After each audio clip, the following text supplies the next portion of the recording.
बार बार पेशाब आने की परेशानी ये एक ऐसा मसला है जो रातों की नींद और दिन का सुकून दोनों ही छीन लेता है।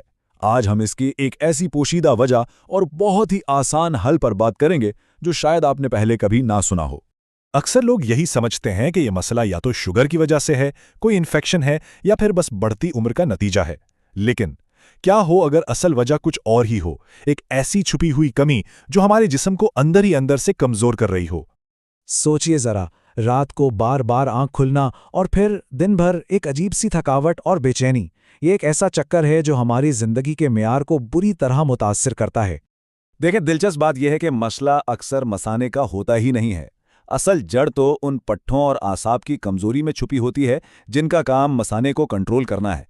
तो सवाल यह है कि ये कमजोरी आती कहाँ से है। अक्सर इसकी बुनियादी वजह एक ऐसी चीज होती है जिससे हम सबसे ज्यादा नजरअंदाज कर देते हैं, और वो है हमारे जिस्म में कुछ बहुत अहम ग़िज़ाई अज्जा की कमी। जी हाँ, खास तौर पर 3 ऐसी ग़िज़ाई कमियां हैं जो इस पूरे मसले की जड़ बनती हैं और मिलकर जिस्म के कुदरती कंट्रोल सिस्टम को ख़राब कर देती हैं। अब ये तीनों चीज़ें क्यों इतनी अहम हैं? क्योंकि ये सीधा सीधा हमारे मसाने के कंट्रोल पर असर डालती हैं। यही वो बिल्डिंग ब्लॉक्स हैं जिनसे हमारे पट्ठों में मजबूती आती है, टिश्यूज़ ठीक रहते हैं और आसाबी निज़ाम सही से काम करता है। तो वो 3 चीज़ें हैं क्या? सबसे पहले है विटामिन डी। इसकी कमी से पेल्विक मसल्स यानी मसाने के इर्द गिर्द के पट्टे कमज़ोर हो जाते हैं। दूसरा है विटामिन सी, जिसकी कमी मसाने की दीवार को ही कमज़ोर कर देती है। और तीसरा है मैग्नीशियम। इसकी कमी से दिमाग और मसाने के बीच जो सिग्नल्स हैं वो गड़बड़ा जाते हैं। चलें विटामिन डी को थोड़ा और समझते हैं। ये जो पेल्विक फ्लोर मसल्स है ना, ये एक जाल की तरह मसाने को सहारा देते हैं। जब विटामिन डी की कमी होती है तो ये जाल कमज़ोर पड़ जाता है, ढीला हो जाता है और बस मसाना अपना कंट्रोल खोने लगता है। लेकिन अच्छी खबर यह है कि इस मसले का हल मौजूद है, और ये हल किसी महंगे इलाज में नहीं बल्कि बहुत ही सादा कुदरती चीज़ों में छुपा है। इसे हम अपने किचन से ही शुरू कर सकते हैं। तो हल क्या है? ये 3 हिस्सों पर मुश्तमिल है। पहला, विटामिन डी के लिए सूरज की रोशनी, और दूसरा एक खास किस्म की चाय जो 2 बहुत ही ताकतवर मसालों से बनती है, जीरा और सौंफ। पहला कदम तो बिल्कुल मुफ्त है। रोजाना सिर्फ 15 से 20 मिनट अपनी कमर पर धूप लगवानी है, और हाँ, सनस्क्रीन के बगैर, क्योंकि विटामिन डी बनाने के लिए कमर की जिल्द सबसे बेहतरीन काम करती है। अच्छा, अब आते हैं इस खास चाय की तरफ। करना यह है कि आधा चाय का चम्मच जीरा और आधा चाय का चम्मच सौंफ एक गिलास पानी में डाल लें, फिर इसे उबाल आने दें और हल्की आंच पर ठीक 4 मिनट तक पकने दें। जब ये नीम गर्म हो जाए तो इसे छान लें, और अगर चाहें तो इसमें एक चुटकी काला नमक भी मिला लें। ये जज्ब होने में मदद देता है। कहते हैं ना कि असल ताकत सादगी में होती है।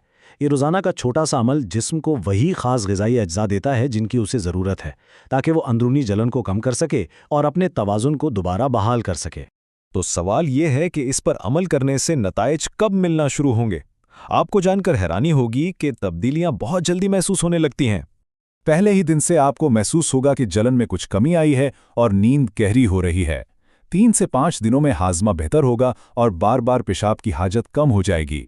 और 7 से 10 दिनों के अंदर आपको मसाने के कंट्रोल में एक वाज़े नुमाया बहुत बेहतरी महसूस होगी। अब इस इलाज को मज़ीद मौसर बनाने के लिए कुछ चीज़ों का ख्याल रखना भी ज़रूरी है।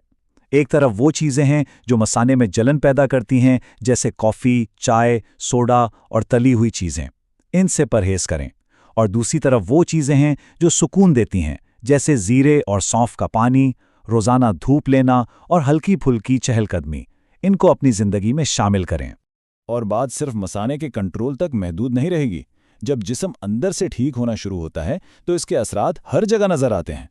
आप महसूस करेंगे कि दिन भर तवानाई ज़्यादा है, पेशाब का रंग साफ हो रहा है, जिल्द बेहतर हो रही है, और सबसे बढ़कर रोज़मर्रा के कामों में आपका एतमाद वापस आ रहा है। ये सारा अमल हमें एक बहुत अहम बात सिखाता है। क्या हो अगर सेहत का राज पेचीदा इलाज में नहीं बल्कि इस बात में छुपा हो कि हम अपने जिस्म को मुस्तकिल वो चीज़ें दें जिनकी उसे वाकई ज़रूरत है। ये सिर्फ अलामात को दबाने के बजाय जड़ से मसले को हल करने का तरीका है।